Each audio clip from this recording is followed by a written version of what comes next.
toutes et à tous, chère Patricia. Nous avons bravé maints obstacles pour arriver à ce moment unique et solennel où Patricia Trocmé va être faite chevalier de l'Ordre national du mérite. C'est le général de Gaulle qui va instaurer l'Ordre national du mérite le 3 décembre 1963.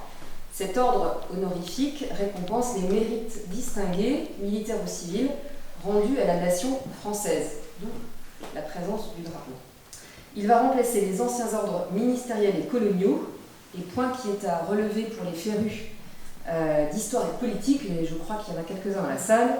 Le décret de création de l'Ordre national du mérite a la particularité de porter la signature de 3 présidents de la République, le général de Gaulle bien sûr, mais également M. Pompidou, voilà, qui était leur Premier ministre, et Valéry Giscard d'Estaing, qui était le ministre des Finances et de l'Économie de l'époque. 0. Chère Patricia, pour parler de votre parcours et de votre vie, lesquels font aujourd'hui, ce 9 septembre 2021, l'objet de cette reconnaissance républicaine et de la nôtre, j'ai rassemblé plusieurs regards et expériences que je vais essayer de traduire ici.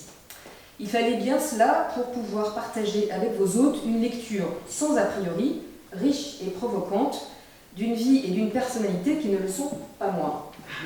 Merci à tous ceux qui ont été mes complices, il y en a quelques-uns dans la salle, pendant ces dernières semaines pour être capables d'être leur porte-parole et de vous rendre compte. Vous êtes pour eux, pour nous et pour tous ces inconnus qui ont bénéficié de vos nombreux talents, une personne remarquable. L'état civil d'abord. Patricia Trocmé, née Patricia, Élise, Dominique Farcy, vous voyez le jour à Viroflay, dans les Yvelines. Je vous souligne pour ceux qui ne connaissent pas ce lieu où vous naissez, près de rues et autres cours d'eau, qui pendant des siècles, du fait des activités de blanchisserie qui s'y pratiquaient, représentaient une quasi-industrie au sein de la région. La cour et les nobles venaient en effet régulièrement dans cette partie de la région pour les chasses lorsqu'ils ne traversaient pas les lieux pour rejoindre Paris venant de Versailles réciproquement et utiliser les services de ces blanchisseurs. On sentait le début de l'industrie qui naît et des travailleurs. Par ailleurs, et je relève parce que cela n'a pas pu qu'avoir une influence sur votre propre parcours, avant la Révolution, les déportés emmenés de Paris à Saint-Martin-en-Ré où ils embarquaient vers Cayenne ne pouvaient recevoir la grâce royale dès lors qu'ils avaient dépassé à Viroflay le relais du poste l'Écu de France qui existe toujours et qui s'appelle la grâce de Dieu. J'imagine là encore que cet héritage a dû marquer votre parcours. On va le voir tout de suite. Nul doute que c'est de cette terre fertile et tellement marquée par l'histoire des femmes et des hommes que vous vient ce caractère reconnu par chacun, bien trempé, cette volonté d'aller jusqu'au bout des batailles que vous estimez devoir conduire parce qu'elles sont justes, parce qu'elles portent du fruit pour le plus grand nombre. Ce côté frondeur aussi, je l'ai expérimenté en tant que manager, pour laquelle, lorsque la cause est pour vous comme une évidence, vous vous dites brutalement, si ce n'est pas moi qui le fais, alors qui va le faire ? Et je vais ici partager avec vous quelques-unes des batailles que vous avez menées pour promouvoir les femmes, l'égalité, la promotion de ceux que la vie n'a pas gâtés et qui, à un moment donné, vont pousser votre porte, qu'elle soit celle de votre propre cabinet de consultants comme celle de groupes plus ou moins importants ou d'organisations et associations qui font votre quotidien également depuis tant de décennies. J'ose ici partager le soupir de votre mari et compagnie de toujours, lorsqu'il laisse échapper, dans un soupir quand même plein de tendresse, je le souligne, mais elle est toujours tellement engagée. C'est un véritable tourbillon et j'ai même du mal à la suivre. Il y a aussi tous ceux qui ont travaillé et qui travaillent encore avec vous, mais je réserve le témoignage pour le 3e chapitre. Revenons à votre parcours, vos études, que vous n'arrêterez jamais. Les écoles de la République, où vous étiez déjà délégué de classe et régulièrement porte-parole de vos corps légionnaires, vous deviendrez trilingue, enregistrerez des diplômes reconnaissant vos talents lorsqu'il s'agit d'user, dans le bon sens du terme, des techniques commerciales internationales, sans compter de nombreuses formations aux techniques ressources humaines, gestion des talents, développement de la personne. Vous êtes également diplômé de graphologie, ça je ne savais pas, j'aurais jamais dû t'écrire, c'est à la main. Et vous adorez utiliser les MOOC sur la plateforme Fun. Pour ceux qui ne connaissent pas encore, Fun, ça veut dire France Université Numérique, et les MOOC, ce sont ces petits modules qui vous permettent d'apprendre et d'enregistrer des diplômes, des certificats, grâce à l'ordinateur. Et vous les trouvez d'ailleurs très bien faits. Mon petit doigt m'a dit aussi que vous êtes boulimique de lecture. Vous êtes une véritable omnivore de bibliothèque, hormis les classiques, mais vous appréciez les romans policiers tout en affectionnant les autres spécialités dont regorgent les librairies et bibliothèques. Vous êtes curieuse de tout, musées, les châteaux de la Loire, sans oublier les randonnées. Ça, j'en ai beaucoup entendu parler des randonnées. La nature est essentielle pour vous. Attiré par la montagne, il y a du frisson roche là-dessus. Vous êtes aussi lancé à l'assaut des flancs de l'Himalaya au Népal, tout en ne dédaignant pas les pentes de la Vanoise. Passionné de fleurs ou d'huile, nous vous imaginons parfaitement dans les couloirs d'Aromazone. Je dis ça parce que j'étais le week-end dernier, je la vois très très bien le nez là-dedans. Enfin, vous aimez cuisiner et mitonner de bons petits plats. Bon, parfois, il paraît qu'ils sont un peu ratés, mais globalement, ils sont bons. Le fastin de Babette étant votre référence, à Lyon, vous avez même créé un dessert, le brasavillois. Donc ça, j'attends quand même d'être invité pour le déguster. Une sorte de pavlova dont vos convives se pourlèchent toujours les babines en y repensant. Jeune femme, déjà très engagée et résolument différente de beaucoup, vous allez quand même débuter votre carrière dans un environnement international et particulièrement masculin chez Renault Véhicules Industriels. Vous allez épouser Jean-Philippe le 1er août 1978 et vous aurez le bonheur d'accueillir 2 enfants, Samuel et Sarah, en 1982 et 84. Ils viennent tous deux de Corée du Sud et je leur dédie cette pensée très personnelle, ayant entendu de leur part au travers de Sarah toute la tendresse qu'ils éprouvent pour vous, ainsi que leur fierté. Votre famille, très importante pour vous, c'est un socle. Elle est bâtie génération après génération et vous assumez les responsabilités du chef de famille, aîné de 3 filles, aujourd'hui très régulièrement aussi aux côtés de votre papa que je salue. Alors pourquoi vous? Voilà. Et j'ai noté en Italie, pensez éprouver en recevant la lettre formelle vous indiquant la reconnaissance au titre du ministère de l'Emploi, du Travail et de l'Insertion.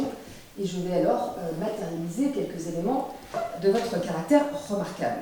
Lorsqu'on vous interroge sur votre carrière, vous indiquez qu'elle a été essentiellement réalisée dans le milieu des ressources humaines, où vous avez exercé différentes fonctions de consultant, puis de responsable de site, d'activité, avant d'être directrice de région et du développement. C'est comme ça qu'on s'est connus.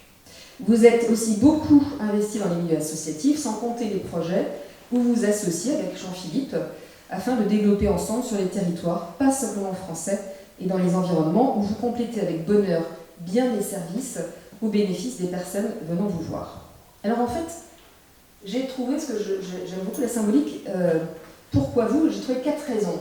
4, c'est le chiffre qui représente la Terre, l'ancrage dans le réel, ce qui n'empêche pas d'avoir la tête de temps en temps dans les nuages.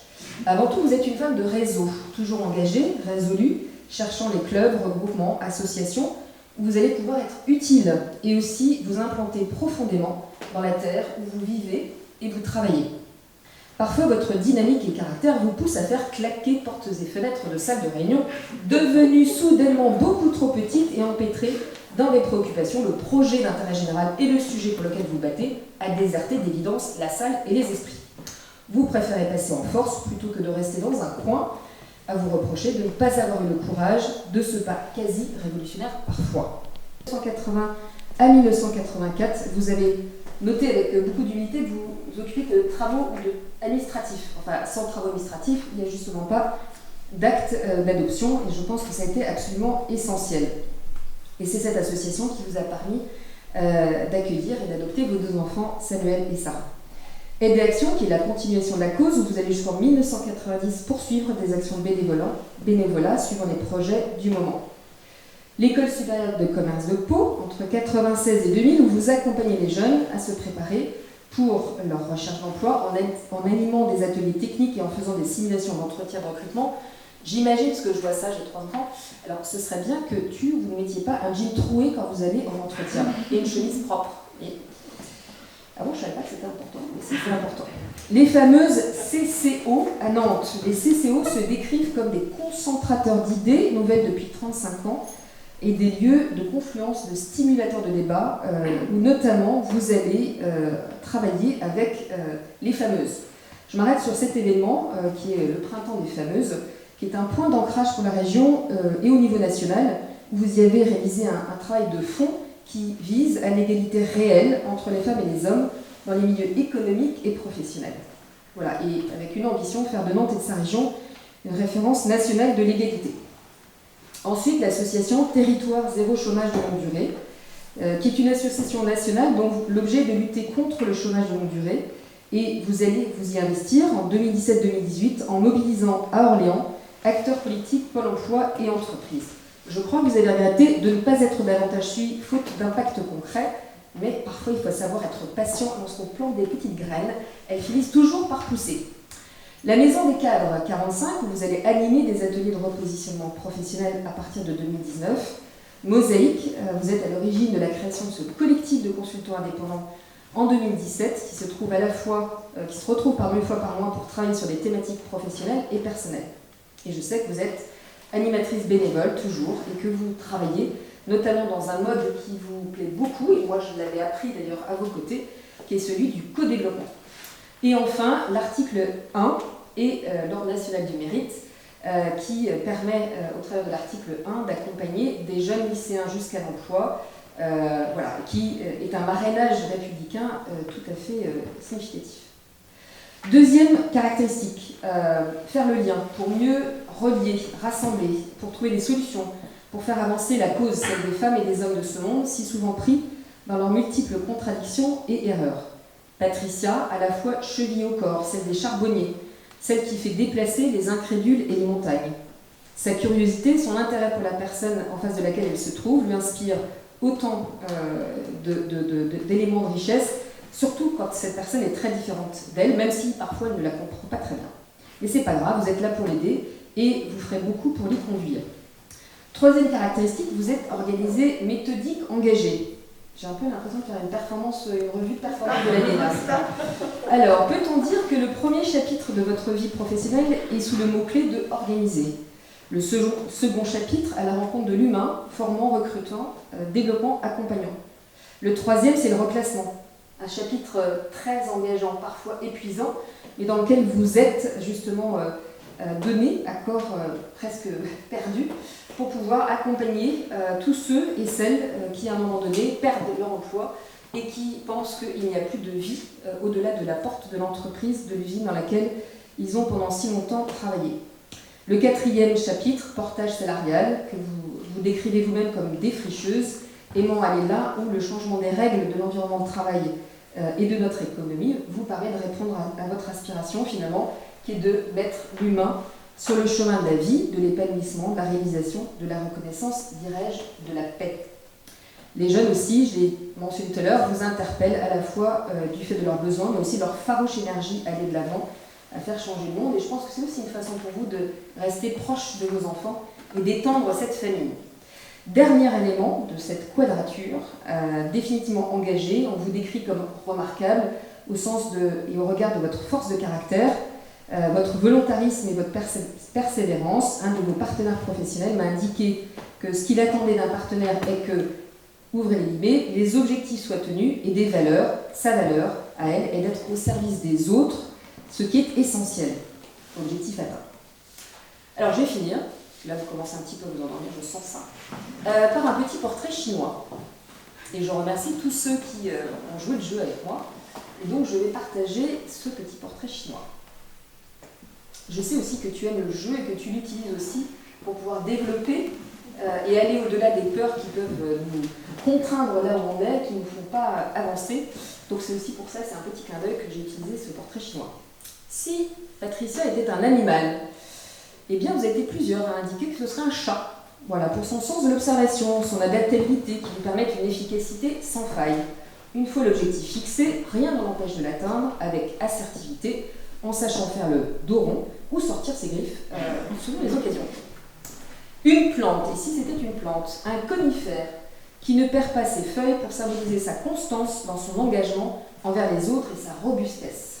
Une couleur, plusieurs, on dit le jaune, lumineuse, souriante, un vrai rayon de soleil. Une danse, une valse pour le tempo, l'impulsion qu'elle sait mettre dans ses projets, son leadership. Une actrice, bon là j'ai fait un choix, Isabelle Huppert, car elle est imprévisible. Un métier, maçon, car elle sait produire du réel, construire un projet qui a une raison d'être. Un sport, la marche, pour sa régularité, sa tranquillité, son endurance. L'escrime lui irait bien également, elle va droit au but. Un vêtement, elle ne se sépare jamais, bon là il fait un peu chaud, de son étole, qui lui va si bien car elle sait en faire plusieurs usages. Un instrument de musique, un violon, pour toute la subtilité des notes qu'elle sait mettre à son discours. Voilà, donc Si j'avais à résumer en 2 lignes, ce qui est remarquable chez elle, chez vous, c'est que vous êtes tourné vers les autres, vous vous battez pour des causes qui vous tiennent à cœur, avec persistance et détermination, énergie, à sa famille. Ils peuvent être fiers d'elle, de sa force, de son leadership qui lui permettent de savoir où elle est, comment y aller et d'y aller.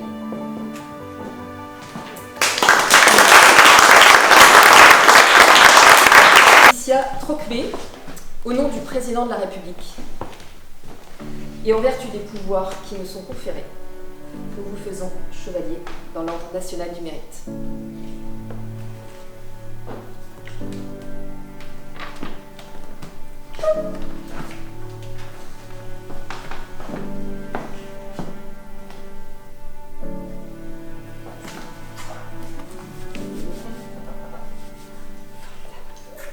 Tu mérites, absolument. Elle le mérite, bravo.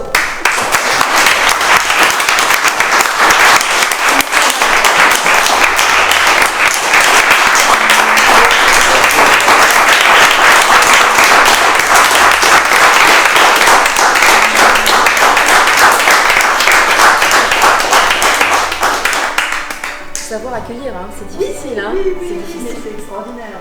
Quand je pense que tu as 10 millions de choses à faire et que tu as passé bien de temps, tu Alors maintenant, il faut parler. D'avoir épinglé avec brio ce ruban bleu et ainsi officialisé la nomination parue au journal officiel le 1er janvier dernier au titre de l'emploi, du travail et de l'insertion, comme tu l'as déjà mentionné. Selon la formule consacrée, j'ai pris rang et rejoint officiellement les 187 000 membres actuellement porteurs de cette distinction accordée par la République française. Je mesure parfaitement bien que c'est un événement tout à fait unique dans une vie et un immense honneur dont j'ai pris en fait la teneur au fur et à mesure de la préparation de cette cérémonie. Je le vis comme une forme d'accomplissement, mais aussi comme une voie dans laquelle il faut que je continue. Si j'ai accepté de recevoir cette distinction, parce qu'en fait on nous demande à un moment donné si on accepte, enfin, si notre dossier est retenu, si on accepte d'aller jusqu'au bout, c'est-à-dire de vivre ce que je suis en train de vivre, si je l'ai accepté, c'est parce qu'elle met en lumière des femmes et des hommes dont les engagements s'ancrent dans tous les domaines de la société. L'ONM est fondée sur la reconnaissance de ce que les personnes ont fait de leur vie, et pas sur une place occupée sur l'échelle sociale et encore moins sur les hasards de la naissance. Cette distinction, elle illustre toujours des parcours, des réalisations ou encore des histoires singulières. Durant ton discours, Sabine, j'ai été à un certain moment extrêmement émue de voir quel regard tu portes sur moi. T'entendre parler de ma vie, des valeurs qui m'animent, et de tout ce qui donne vraiment du sens à ma vie. Cette notion de sens qu'on cherche, enfin beaucoup de gens cherchent. Alors c'est pas si facile que ça, hein, tu viens de me le dire, hein. Il faut accepter d'accueillir, c'est pas facile.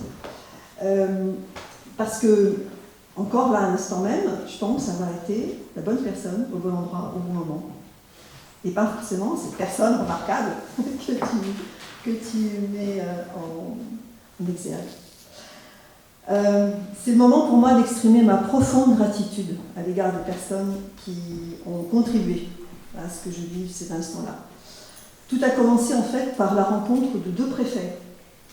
Celui de Loire-Atlantique, que je rencontrais dans le cadre du travail que je faisais pour BPI Group, sur tous les dossiers liés à l'emploi, à la revitalisation de son territoire, et on a eu l'occasion de beaucoup s'apprécier. Et il m'avait également repéré au sein de l'association de femmes à laquelle tu as fait allusion, dans laquelle j'étais très active. En 2019, il a souhaité présenter mon dossier à la Grande Chancellerie. Je rentrais dans toutes les cases, sauf une. Je n'habitais plus Nantes. Et il fallait absolument habiter Nantes. J'étais revenue dans ma résidence principale qui était Orléans.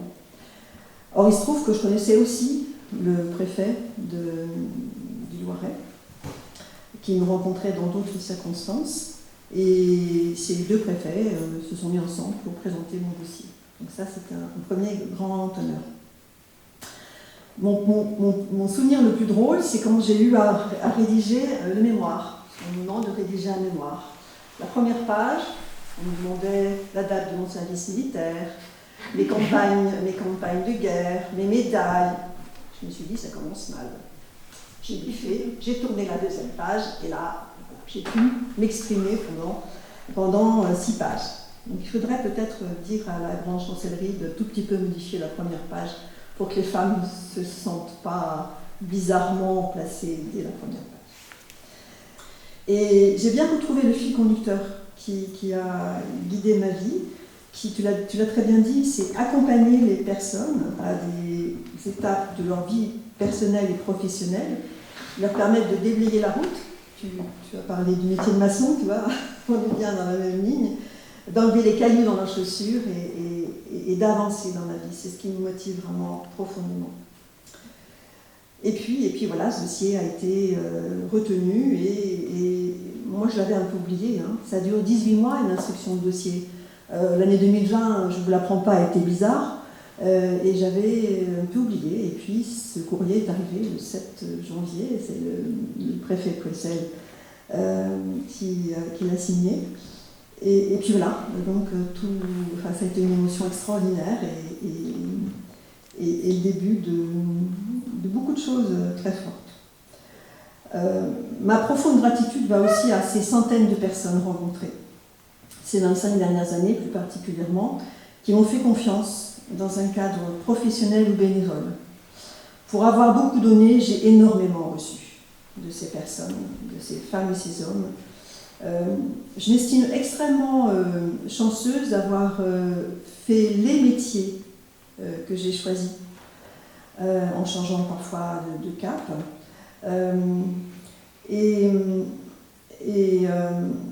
Tu l'as bien dit, je me suis constamment formée pour pouvoir être compétente pour les métiers que je souhaitais faire. Et je voudrais vraiment rendre hommage à notre République qui, avec son système éducatif et de formation permanente, permet réellement, en France, de faire aboutir les projets qu'on a au plus profond de soi-même. C'est pas toujours très facile de trouver les bons chemins, mais c'est une vraie richesse d'être français. Ma profonde gratitude va forcément à ma famille. Jean-Philippe, mon mari, Samuel et Sarah, nos enfants, qui m'ont permis de vivre l'expérience unique de l'adoption, source d'un de mes premiers engagements associatifs, émotionnellement très fort.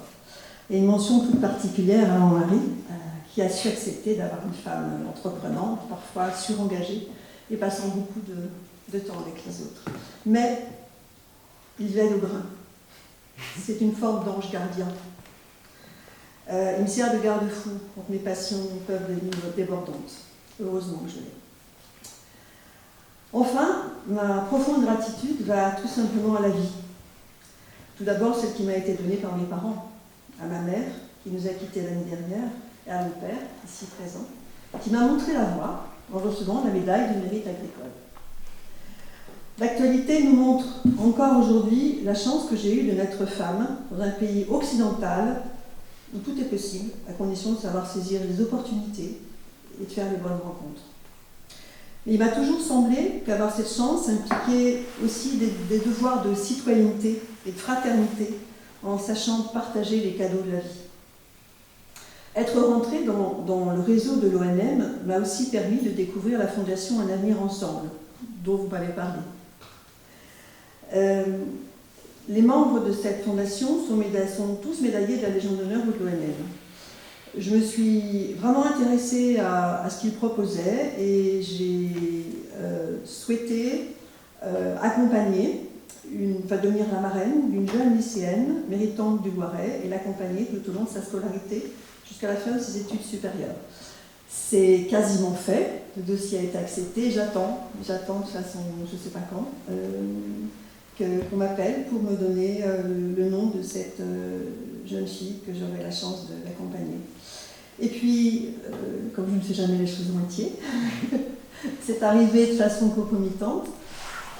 Elisabeth Borne a lancé un appel au printemps dernier pour trouver l'opération qui s'appelait Un jeune mentor.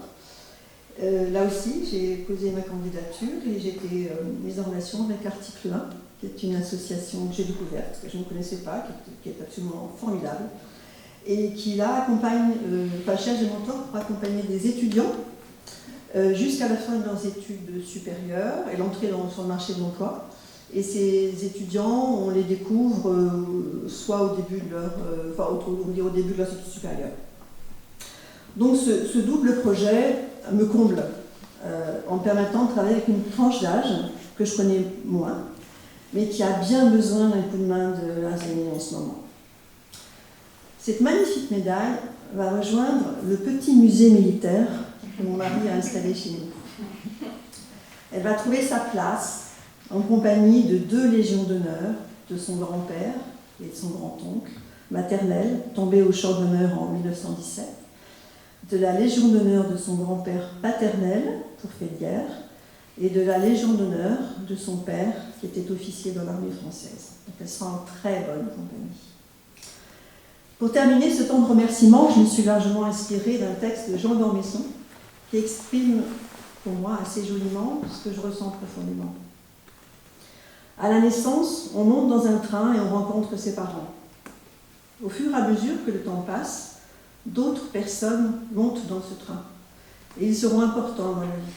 Notre fratrie, nos amis, l'amour de notre vie, nos enfants et leurs conjoints, nos petits-enfants, nos relations professionnelles, nos patrons, nos mentors et des tas d'autres.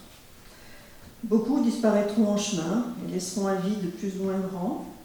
D'autres seront aussi discrets qu'on ne réalisera pas qu'ils ont quitté leur siège.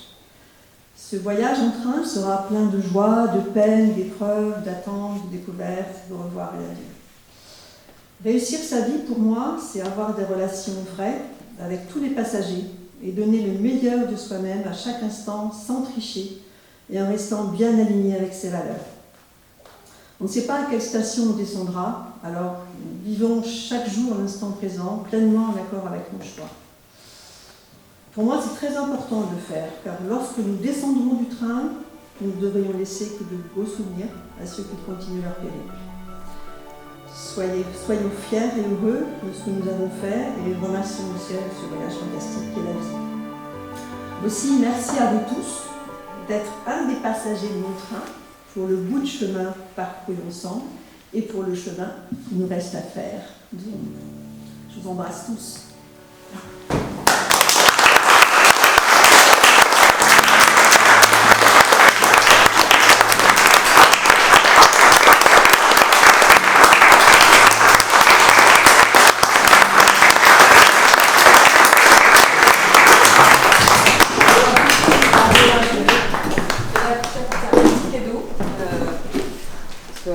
Normalement, la marraine ou le parrain font de petits cadeaux, donc voilà, c'est un symbole. Mais tu peux l'ouvrir. Ça ne sent parfois, ça peut embarrasser la personne. Non, ça ne devrait pas t'embarrasser en principe.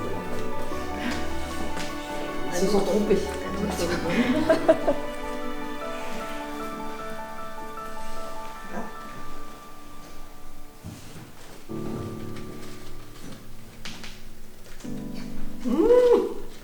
Je sais que Jean-Philippe on a une collection de petits rubans bleus. Je vais pouvoir en mettre partout. C'est parce qu'on les perd en fait. Alors c'est pour ça que c'est très bien d'en avoir quelques-uns. Et puis de temps en temps ils se noircissent un petit peu. Donc voilà, c'est très important de les avoir tout bleus et brillants. Voilà. Merci beaucoup. Merci Céline.